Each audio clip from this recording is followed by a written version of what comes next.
السلام عليكم ورحمة الله وبركاته. كيف الحال يا شباب؟ كيف أموركم؟ إن شاء الله تمام، يعطيكم العافية. طبعا أول بداية أنا بشكر كل الناس المتفاعلين وكل المشتركين الموجودين معنا، وبصراحة تعطونا دافع يعني عشان إحنا نحاول نستمر ونحاول يعني نقدم لكم شيء مفيد وشيء إن شاء الله يعني بإذن الله تعالى يعني يفيد كل الموجودين. بكل الأحوال إحنا اليوم موضوعنا حيكون مختلف قليلا. إحنا من فترة تقريبا من حدود سنة 2009 يعني قمنا بتجهيز مصنع مياه. طبعا يعني أنا من أشخاص بدخل في مشاريع كثير يعني الفترة الماضية، فطبعا مشروع المياه مشروع ممتاز ومشروع جميل ومشروع من المشاريع اللي هي طبعا آه، يعني تعتبر رائجة في كل البلدان. طبعا في طلب لأنه حاليا على المياه النظيفة والمياه المعقمة للكل يعني. فلذلك يعني حبينا ندخل نحن في المجال هذا صراحة. يعني صحيح احنا ما عندنا كان الخبرة الكافية فيه، لكن استعنا طبعا بناس يعني شغالين بالأمور وناس شغالين في المجال. فطبعا أنا أتمنى طبعا أن تتابعوا خطوة خطوة كيف إحنا بدينا فيه وكيف نحن جهزناه. طبعا من الألف إلى الياء كانت عبارة عن شبرة أخذناها اللي هو الهنجار، فاضي خالي ما في أي شيء. يعني أي شيء حورجيكم كيف خطوة خطوة نحن أنجزنا العمل وأنجزنا الأمور، والحمد لله يعني كانت الأمور والنتائج ممتازة يعني. لكن بعد فترة تقريبا من التشغيل تقريبا حدود 3 4 سنوات بصراحة يعني أنا دفع لي فيه سعر ممتاز وبعته، والحمد لله يعني استفدت من الأمر هذا. لكن إن الحمد لله يعني كانت تجربة حلوة وتجربة جميلة، فحبيت أشارككم فيها. فأنتم تابعوني خطوة بخطوة وشوفوا نحن كيف دخلنا وكيف بدينا وكيف اشتغلنا في الأمر هذا، على أساس إن شاء الله كل دقيقة في الفيديو إن شاء الله حتكون مفيدة للكل وفيها معلومات وفيها أشياء إن شاء الله بإذن الله تعالى. طبعا نحن أول شيء بدينا يعني اللي بيدخل يحب يدخل في هالمجال، أول شيء لازم يبتدي. طبعا أول خطوة بتكون في موضوع التراخيص. التراخيص، هاي التراخيص شيء مهم على أساس ليش؟ لأن حاليا في شروط وفي اشتراطات.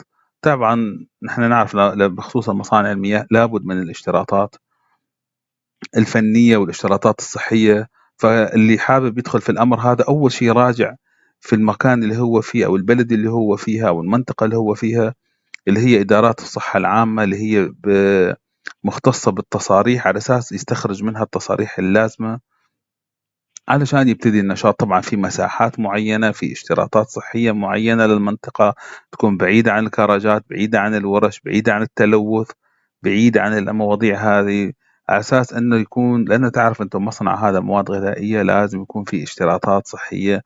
حتى في شباب اللي بتسأل بالنسبة للموضوع اللي حابب يفتح مطاعم أو كافتريات أو أشياء نفس هذه، أول شيء يا شباب تروح تسأل عن الاشتراطات الصحية لأي نشاط على أساس تبتدي فيه. تمام، انتهينا من هاي النقطة.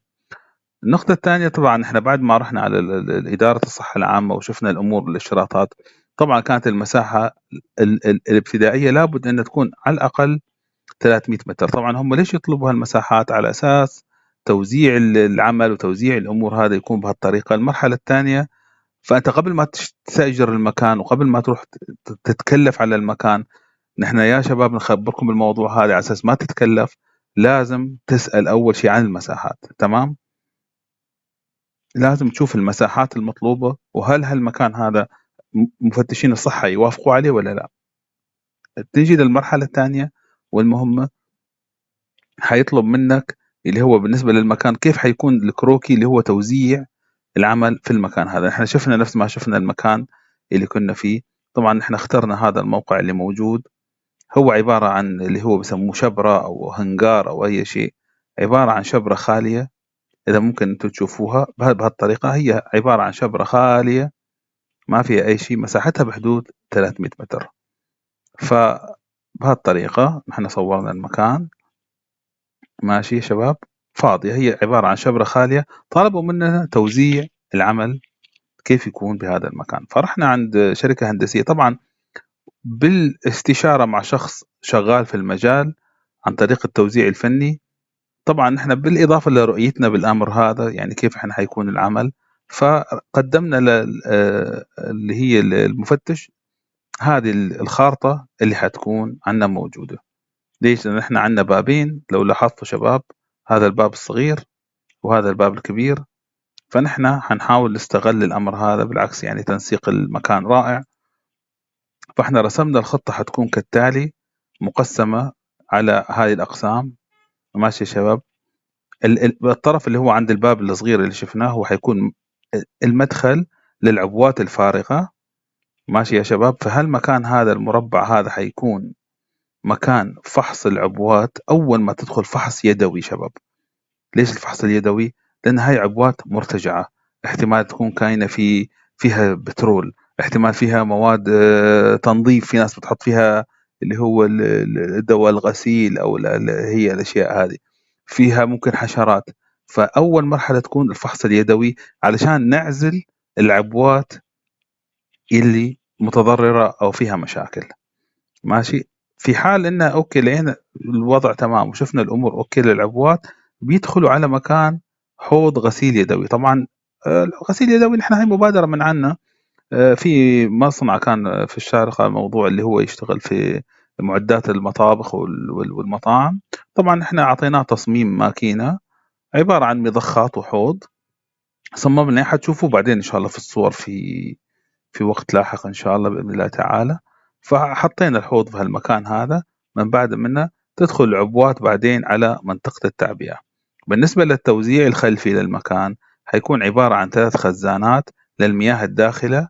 ماشي. حيكون في مضخة في هذا المكان أنبوب على أساس المياه اللي بتيجي من برا. نحن بنجيب المياه طبعا من برا، مياه صالحة للشرب، ونعملها عمليات التنقية والتحلية. فتدخل في الخزانات عبارة عن 3 خزانات. طبعا نعمل وصلة بين الخزانات على أساس يتم تفضيتهم بالتتابع. ممكن تركب اللي هي نفس الميتر هذا اللي يشيك يعطيك كم سعة الخزان الموجود. أنا كنت أستخدم أسلوب الضرب عليه يعني قليلا عشان نعرف كم متبقي في المخزون. فهالمكان تكون محطة التحلية طبعا. فهالمكان هذا الطرف الثاني حيكون الخزانات اللي هي المياه محلاة جاهزة للتعبئة، وبعدين حتمر على خط التعقيم وبعدها إلى منطقة التعبئة على هالمكان. طبعا احنا غيرنا لاحقا بالتصميم قليلا بالاستشارة مع الأخ المفتش. طبعا احنا نقلنا اللي هو المختبر. طبعا لازم يكون عندك مختبر صغير للمياه، مختبر معداته بسيطة يعني قياس الملوحة، جهاز التي دي اس ميتر والبي اتش والاشياء هذه، عشان قبل ما تنزل مياه لازم تشيك على نوعية المياه هذه. فاحنا خلينا هذا المكان لتخزين العبوات الفارغة، وحطينا المختبر في هذا المكان مع الكيميكال ستور. طبعا حطينا في المكان هذا. احنا حطينا وركر سيرفيس، لا غيرنا، حطينا الوركر سيرفيس مع المانجمنت اوفيس بنفس المكان، وهنا حطينا اللابوراتوري مع الكيميكال ستور. تمام شباب. وهذه هنا المكان اللي هو المين جيت اللي هو الدخول من الخارج. طبعا الحمام يكون بعيد عن الاماكن التعبئه والاماكن هذه. يعني هاي الساحه تكون يعني شغلنا فيها، ملعبنا فيها. هاي المنطقه ممنوع حد يدخل عليها. طبعا اللي بالاحمر هذا بارتيشنات. ماشي شباب. هالبارتيشن هذا على اساس انه تقسيمات، طبعا كلها عباره عن تقسيمات. وهنا تكون بوابه. طبعا هذا في رسم هندسي كان بس والله ما متوفر عندي، لان انا اضطريت طلعت الملفات لانها قديمه موجوده عندي على كمبيوتر قديم والله لحد ما طلعته. تمام. وصلنا للمرحلة هاي، أمورنا طيبة إن شاء الله بإذن الله تعالى. نرجع للصور بعد ما اعتمدنا الخريطة المخطط هذا. ماشي شباب. نرجع للخريطة. هذا المكان، هذا الموقع خالي. هاي صورة داخلية شباب. هذا الباب الداخلي، وهذا البوابة الكبيرة، وهذا الحمام. تمام شباب. هذا طبعا احنا بدينا نخطط ونشيك والأمور هذه، وبدينا نشوف طبعا بعد ما أخذنا التصريح على المكان واعتمدنا الأمور هذه، تبتدي طبعا تركب اللوحة عشان تعتمد الاسم التجاري. طبعا لا تشتغل بدون ما تكون أخذت الموافقات. تمام شباب. حلو. نرجع بعدين بدينا نخطط شو اللي هي على الأرض التجهيزات. احنا أول شيء رسمنا بالصبغة أو أي شيء، وبدينا نحفر شو في كل مكان في هذا التصميمات. لازم يكون اللي هي المخارج البواليع. البواليع اللي هي مصارف المياه طبعا احنا حنسميها بالمعنى الأصح. مصارف المياه طبعا تكون عبارة عن شبكة داخلية كاملة موصولة إلى الخارج، على أساس أنت ممكن تنظف هذا المكان، ممكن تنظف المكان، ممكن المياه تطلع عندك في المكان، فتضطر انك انت تستخدم مخارج المياه. فهذه في كل قطاع من اللي احنا تكلمنا عليه لازم يكون عندك مصرف للمياه. هاي بدينا طبعا بالحفر على اساس ان احنا نحاول ننزل مكان. طبعا احنا اضطرينا رفعنا الارض تقريبا بحدود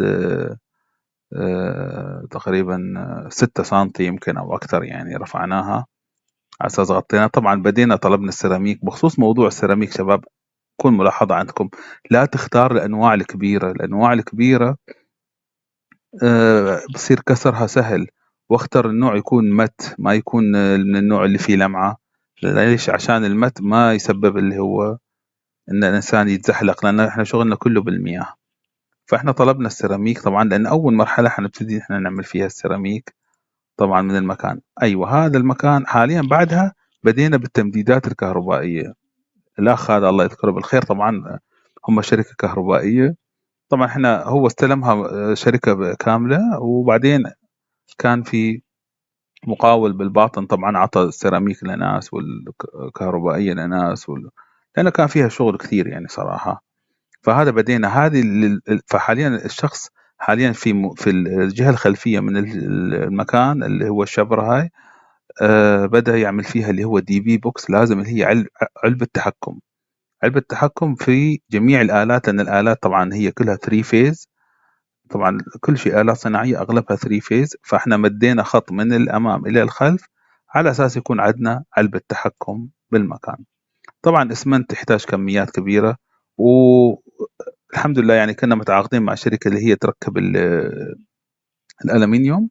فبدينا طبعا على أساس المكاتب والتقسيمات والأمور طبعا جاهزة كانت، بس باقي جاهز التركيب. هذا بدي يركب الدي بي بوكس شباب إذا تشوفوه. وهذا بدينا نزلنا اللي هو الرمل. طبعا احنا اشتغلنا معهم في الامور هذه، بدينا نحفر البواليع. لاحظ في الجدار، لان التمديدات حتكون ارضيه من تحت المكان هذا. ماشي شباب. الخزان هذا مهم جدا.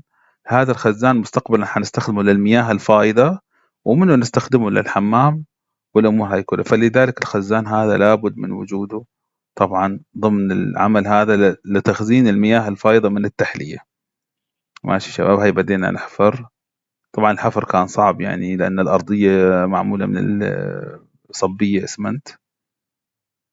وبدينا نجيب الأنابيب. هاي الأنابيب اللي هي حتكون تمديدات البواليع الداخلية. فهاي ما عليكم شباب. أيوه. طبعا جبنا السيراميك. بدينا اللي هو طبعا الرمل لما يكون موجود طبعا حيكون سماكته عالية، فلا بد من إنك تعمل عليه اللي هي شو، اللي هي عملية الكبس، على أساس إنه يوصل لأدنى مستوى وما يتكسر السيراميك أو يصير فيه هبوط في الفترة اللاحقة. طبعا بدوا يرشوا اللي هي بالترطيب المياه. طبعا احنا اشتغلنا معهم شباب، لازم تشتغلوا معهم يعني. المشروع مشروعك، ما تعتمد عليهم فقط يعني في الموضوع هذا، لازم تشتغل معهم. طبعا بدينا نركب شوف القطاعات السيراميك في الأماكن اللي موجودة. طبعا التركيب، شوف البالوعة شباب في هالمكان، هاي البالوعة موجودة. طبعا بدينا حسب الخطة اللي احنا رسمناها. هاي توصيلات الكهرباء حتكون لاحقا إن شاء الله بإذن الله تعالى. طبعا ما شاء الله الشباب اللي يركبوا سيراميك ما شاء الله عليهم من شباب محترفين يعني. ويعني بدينا نشوف ما شاء الله. هو العمل طويل يعني، أخذ فترة يمكن مدة شهر ونص، شهرين أو أكثر من شهرين يعني. فطبعا هاي عملية التسوية عشان على مستوى المياه يكون على البواليع. طبعا هذا شيء أساسي. هذا كفو والله ما شاء الله عليه، يعني كانوا شغالين. شوفوا شباب بدأ الوضع يتغير. هاي العلبة الأساسية اللي ورا هي اللي أخذنا منها اللي هو خط الكهرباء. شوف بدأ شوي شوي الأمر يظهر. شوفوا هذا المكان حنحط فيه اللي هو الإضاءة على أساس فحص العبوات اللي داخلة من الخارج. طبعا بدينا نشوف شباب بالنسبة لهذا المكان اللي حتكون فيه محطة التحلية، هذا أفضل يكون مرتفع على أساس إنه لو صار يعني طوفان للمياه ما تتضرر المحطة في الأمر هذا، فيكون مرتفع أفضل. شوف بدينا شباب خلاص تقريبا يعني انتهينا من العمل. هذا كان المقاول الأساسي. طبعا نشيك على العمل، نتابعه لحظة بلحظة كل يوم من الصبح لآخر المساء. شغل متعب كان يعني. ماشي شباب. طبعا خلص يعني تقريبا حاليا بدينا ننتهي من مرحلة تركيب السيراميك. هي مرحلة متعبة لأن المساحة شوي كبيرة كانت قليلا يعني شباب. أوكي، هاي بدينا خلاص تقريبا تشطيبات. هذا تقريبا يعني هي أصعب مرحلة، أطول مرحلة هي مرحلة تركيب السيراميك، بدينا إن شاء الله نخلص منها. وهاي المكان البواليع طبعا بعدين حنقوم بقص هذا المكان ونشتغل عليه. طبعا شباب بدينا نخلص الأمور. أي كفو والله، جزا الله خير. طبعا ما بننسى شغلهم وجهودهم، ما شاء الله عليهم يعني، كانوا شغالين، جزاهم الله خير. ماشي شباب، هذا الأمر كله بدينا خلاص يعني ننتهي. هذا شيف السيراميك الكفو ما شاء الله عليه. أنا طبعا صار خلاف بينهم على أمور المالية قليلا، أنت تدفع لي ما تدفع لي، بعطيك ما بعطيك، فأنت جيب فلوس أنا ما أجيب فلوس، أنت يعطي ما يعطي. طبعا هذا مع هذا الشباب يعني، وهذول جروب وهذول جروب. بدأت التعصيب يبتدي بينهم. شوف الوجوه تعصبت قليلا يعني. أيوة هذا على طول مبتسم، هذا أي شيء يصير مبتسم، هذا متفرج بس. عليهم معهم هذا. أيوة أنا شوية بكثير البوكس، أنت يعطي فلوس أنا ما يعطي فلوس، أنت شيل ما يشيل. طبعا احنا ما لنا دعوة، احنا لأن مسلمين المبلغ بالنسبة للشخص، وهم بينهم طبعا بعض المشاكل، بس احنا ما حبينا يتعطل العمل قليلا يعني. فهدوا يا شباب الله يخليكم. طبعا بعد ما هدينا الأخ بدأ يرجع يشتغل أموره. هذا صاحب المشاكل هذا بس مشكلته شاطر في موضوع الكهرباء والتمديدات. طبعا دقيقة ملاحظة وانتظار عليهم يعني، لأن هديناهم خلاص يعني. فأنا حاليا يشرح قصة حياته، وأنت يعطي فلوس وما يعطي، وعم يشرح يعني حياة المشكلة يعني معهم. وهذا المستمعين ما شاء الله الجمهور يعني شغالين. بدأ يركب لنا موضوع الكهرباء، وهذا كان يعني موضوع أساسي ولا بد منه شباب. موضوع الكهرباء تمديد مهم في المكان. طبعا الحمد لله يعني خلصنا تقريبا تمديدات، باقي مرحلة اللي هي شو، مرحلة تركيب المكاتب والأمور اللي تكلمنا عليها. طبعا كنا مجهزينها، ماخذين القياسات مسبقا. ما شاء الله عليهم. هي هاي الورشة كانت يعني جماعة هادين وسكوتين يعني، بيشتغلوا الحمد لله بطريقة ممتازة بدون أي معوقات، وما بنسمع لنا صوتهم صراحة. ما شاء الله عليه يعني. شوف الشغل كيف. طبعا هذا الشباب بعد ما خلص، طبعا احنا حنرفع السيراميك لهالمستوى على أساس يعني يكون أنظف وأفضل يعني في الأمر هذا كما خططنا له يعني. طبعا مستوى شباب نظافة المصانع المياه، مصانع اللي تشتغل، لازم مستوى نظافة مستشفيات، مستوى يعني مستوى مواد غذائية أنت شغال عليه، لازم تشتغل على بهالطريقة يكون يعني. ماشي شباب، بدينا نركب الألمنيوم نفس ما اتفقنا. هذا حيكون المكتب، وهذا حيكون غرفة العمال، يعني يغيروا ملابسهم، يبدلوا ملابسهم، بيدخلوا على الشغل بعدين. طبعا لابد منه. أيوة هذا الناطور ما شاء الله عليه كان من الناس الكويسين. شو بدينا نركب على الجدران السيراميك. اوكي طبعا انا معاهم شغال. طبعا هذا ارتفاع، صار ارتفاع مرتفع. بعدين حنركب فور سيلينج في المكان طبعا عشان يعطي نظافة ويعطي امور. هذا المكتب خلاص اتجهز. ماشي شباب، هذه الامور. اوكي لحظة راحة كانت في المكان في الانتظار. احنا كنا بالنسبة للماكينات، طبعا الماكينات انا كنت طالبهم من الصين. موضوع طلبهم سهل يعني، قيمتهم بسيطة. بس حط ببالك شيء شباب، المصنع مش ماكينات فقط يعني. الماكينات هذه تعتبر، شفت انت لاحظت شباب اخر مرحلة. في ناس تفكر لا، يقول لك انا اشتريت ماكينات عندي مصنع. لا يا شباب، الماكينات هي اخر شيء في المصنع وليست المصنع. حط في بالك هذا الموضوع تماما. الم... ال- ال- المصنع ليس ماكينات، الماكينات آخر شيء تبتدي. طبعا طلبناهم من الصين مباشرة، وصلوا في المستودعات في منطقة جبل علي. طبعا بدينا ننزلهم. هاي ماكينة التعبئة، وزنها عالي شوي قليلا، وما شاء الله عليهم يعني الشباب طيبين. نزلوا اي هذا البوس. اي كفو كفو، انجز المهمة جراندايزر. ماشي شباب، اوكي اوكي تمام. طيب بدينا ننزل الماكينات، طبعا تنزيلهم صعب. شوفوا هذا التدرج اللي سويناه على هذا المكان على اساس الترولي ينزل ويطلع.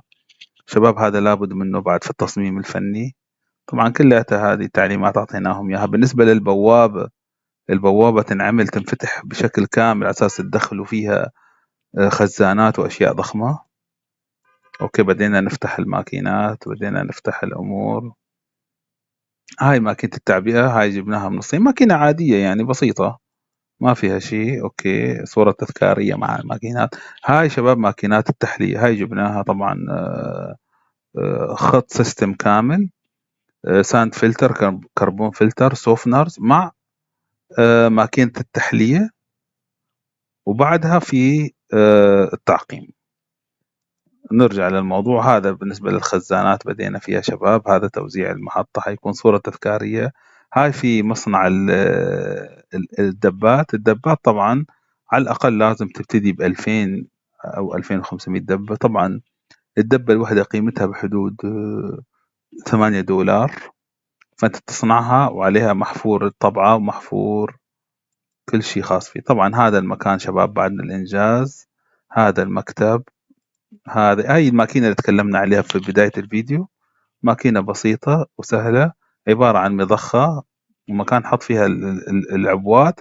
طبعا نعملها غسيل يدوي أفضل، يعطي مزيد من التعقيم. أحيانا نحط مواد معها كيماوية طبعا. هذا. هاي بالنسبة للخزانات الكبيرة. طبعا لاحظوا شباب فتح البوابات سمح لنا بدخول الخزانات. هذا مصنع الدبات، فم القوين. طبعا هذا بدينا نحن نشغل ماكينة التعبئة. بالنسبة لماكينة التعبئة شباب أعطيكم ملاحظات عليها. بالنسبة لماكينة التعبئة شباب، هي ماكينة لا بأس بها، ممتازة وحل كبداية. حاب واحد يبتدي بمشروع صغير تمام، لكن الماكينة يلزمها بعض الإعدادات. ومن ضمن الإعدادات شوفوا الأنابيب الداخلية. طبعا هم الصينيين بيعطيك سعر رخيص، بس لكن الكواليتي يعني لا تشد ايدك كثير على الموضوع هذا. احنا اللي سويناه بدلنا جميع الانابيب الداخليه اللي هي الستانلس ستيل، بدلناها في اللي هو البلاستيك الغذائي اللي لونه اخضر. هذا بيجي اوكي. في الفوق بالنسبه للاغطيه، طبعا الاغطيه بتلف تنزل لوحدها في المكان، وهي الدبه ماشيه بتاخذ الغطاء. بعدين بالضغط الهواء، طبعا لازم يكون عندكم اللي هو مضخه هواء، تعطيها اللي هي الغطاء وخلاص. بسيطة، الموضوع بسيط. طبعا هذا المكان شباب بعد ما أنجزناه، طبعا هي الصور ما كانت كثيرة. وهذا الشرينكينج ماشين اللي هي هذه تحط فيها مياه، بتعطيك اللي هي الليبل اللي موجود على المكان. طبعا الليبل اللي انت بتشتري جاهز تحط عليه طابعتك. وهذا اللي هو نفس ما تكلمنا شباب ماكينة التعبئة، يعني خط بسيط وممتاز ويوفي بالغرض. شباب هذا صح انه مش واضح كثير، طبعا تصوير قديم، احنا نتكلم من 2009. هذا الاوزون جنريتر. الاوزون جنريتر هذا اونلاين، يعني هي المياه داخله في هالمكان لازم تاخذ حقنة اوزون. السبب علشان ما العبوة تفسد، يعني المياه تتم فيها صالحة لمدة تقريبا 3 شهور. فتدخل على اول شيء اليو في، اليو في اللي هو الاشعة فوق بنفسجية. وبعد ما تدخل في اليو في تدخل على الاوزون جنريتر. في ناس عندها خزان اوزون، انا ما يعني على حسب كل واحد قدراته. لكن خزان الاوزون اللي هو خلاط الاوزون غالي، فنحن ما كان عندنا قدرة، فلاحقا احنا دخلناه. وينصح فيه بالنسبة للعبوات الصغيرة اللي هي ال 500 ملي. ليش؟ لان هاي صلاحيتها مدة طويلة، فخلاط الاوزون افضل يا شباب. ماشي. هل تكلمنا عليه المختبر الصغير هذا، ومخزن الكيماويات لابد منه تعزله عن المصنع. فلأن عندك مواد كيماوية، مواد التنظيف، مواد التعقيم، مواد اللي هي لابد من إنه يكون موجودة. وهذا الدخول للمكان نفس ما تكلمنا عليه ممنوع الدخول طبعا، إلا المصرحين فيهم شباب ممنوع يدخلوا، يكونوا ماخذين لقاحات وماخذين أشياء وماخذين أمور. بالنسبة اللي يشتغلوا في الأمور الغذائية لابد إنه يكون ماخذ لقاح، علشان لقاح سنوي هذا وفحص سنوي. هذا بدينا إحنا مرحلة التشغيل، ماشي شباب، بدينا نحاول نعمل تست المياه. شوف شباب، بالنسبة للمكان اللي هنا تحت هاي الحنفية اللي على جنب، الحنفية هذه طبعا احنا حاليا مرحلة تجريب ما شغلنا هاي الحنفية عشان تجرب فيها الأمور. طبعا احنا ما زلنا مرحلة التجريب، ماشي شباب، بدينا مرحلة التجريب هنا، مرحلة التجريب بالعبوات، والحمد لله يعني الأمور تمام. طبعا احنا هذا السير عملناه منحدر على أساس يمشي العبوات بطريقة منحدرة. طبعا ممكن ناس يعملوا آلي، ما في مشكلة، الأمور طيبة. طبعا بدينا شباب بالتوزيع قليلا، أو لا، هذا أول بداية، احنا بس وديناهم على الفحص بالنسبة لجودة المياه. طبعا أول شيء لازم تفحصها 4 أو 5 مرات علشان تجرب وتشوف شو شغلك. طبعا خلاص الحمد لله، بعد ما مشي المصنع بعنا السيارة واشترينا سيارة جديدة والأمور طيبة والحمد لله رب العالمين. هاي بالنسبة لشباب اللي تكلمنا عليهم، هذا خزان الأوزون، ماشي شباب. هذا طبعا يكون تابع لخط. بالنسبة للعبوات الصغيرة، اللي بيسألني كثير على العبوات الصغيرة، هعطيك خلاصة. العبوات الصغيرة خطها صعب وخطها كبير وخطها مكلف ويحتاج مساحات أكبر ويحتاج آلات الحقن والنفخ اللي هي البلاستيك. فلذلك بالنسبة لك كمبتدئ العبوات الصغيرة تكلف عليك مبالغ كبيرة شباب. أنصحك كمبتدئ ابتعد شوي عن هذا الموضوع. ليش؟ لأن هذا فعلا يحتاج شخص على طول فني يكون معك موجود. شوف أنا قبل ما دخلنا في هالمجال أنا عملت دورة على الآلات الميكانيكية طبعا في بلدي، على أساس أنه تقريبا لمدة 3 شهور أو 4 شهور، فعندي خلفية عن موضوع تصليح الآلات. ولازم يكون عندك معدات كاملة موجودة للتصليح المباشر، وفي أحيانا كهربائيين كانوا نجيبهم يدخلوا معنا في الموضوع التصنيع. فهذا الخط صراحة يعني أنا أنصح أنه ما ينفع تجيب خط عادي، يحتاج يكون خط قوي وخط ممتاز، ماشي شباب. لذلك يعني أنا ما أنصح فيه كثير. فإلا لواحد يكون ماليا مقتدر جدا، يعني أنت حاط رأس مال $1,000,000 وأنت طالع. أنا هاي من وجهة نظري. بالنسبة لتكلفة المصنع اللي كنا إحنا نتكلم عليه حاليا، تقريبا غير موضوع الآلات، يعني تقريبا كلفني بحدود $100,000، بهالحدود هاي تقريبا مع التجهيزات مع الأمور. ويعتبر مبلغ بسيط يعني بالنسبة للأمر هذا. والحمد لله يعني جاني عليه سعر ممتاز، وتقريبا يعني مبلغ عالي، وصراحة بعته يعني الفترة الماضية. فهذه كانت آخر شيء عندنا شباب بالنسبة لموضوع الأمر هذا. فإحنا نفس ما تكلمنا، الموضوع إن شاء الله بسيط، وموضوع إن شاء الله يعني آه، حلو وممتاز. بالنسبة لمصادر المياه شباب، تجيب المصادر مياه نظيفة، تجيب مصادر مياه نظيفة، تروح يعني في حسب الأشخاص. في ناس تطلع المياه من البحر تعملها آسف، من المياه تطلع المياه اللي هي المياه الجوفية يعني، وبيعملوا لها عمليات تحلية مبدئية. لأن أنت الماكينات اللي عندك بالنسبة للتحلية يعني تحلي في حال ان التي دي اس عندك اللي هو نسبة الملوحة 2000 1500، انت لا تستقبل مياه اعلى من هالملوحة هاي. اذا نسبة الملوحة فوق 2000 لا تستقبل المياه بهالعملية، لان هاي الماكينات هذا حدها. اذا حبيت تدخل في التحلية من اول الالف الى الياء مكلفة جدا التحلية. فانت غالبا تاخذها من، احنا كنا نجيب من اشخاص يحلوا اصلا المياه ويعطونا إياها يعني ملوحتها 150 140، هي هذه اللي صالحة للشرب. كل بلد حسب القوانين. في البلد اللي احنا فيه الملوحة لازم تكون ما تتعدى 150 140، ونسبة اللي هي الحموضة الPH يكون 7.5، ما يتخطى 7.5. ماشي، بالإضافة لموضوع اللي هي الفحوصات اللي لابد أنت تقوم فيها. ماشي شباب، أتمنى إن شاء الله يكون الموضوع فاتكم، أتمنى يكون الموضوع مفيد، أتمنى إن شاء الله بإذن الله تعالى يعني تكونوا استفدتوا من الفيديو هذا. في حد أي حاب مساعدة، سؤال، حابب يعمل مصنع في أي بلد أن إحنا نساعده، ما عندنا مشكلة. في حد حابب يعني يعرف أي معلومات إن شاء الله، أنا ما عندي مانع، ممكن أنت ترسلوا لي في التعليقات. وأتمنى يا شباب طبعا يعني أنا سويت جهد إن شاء الله في الموضوع هذا، فأتمنى يعني إن شاء الله يكون الجهد مكان صح. الفيديو كان طويل لكنه مفيد.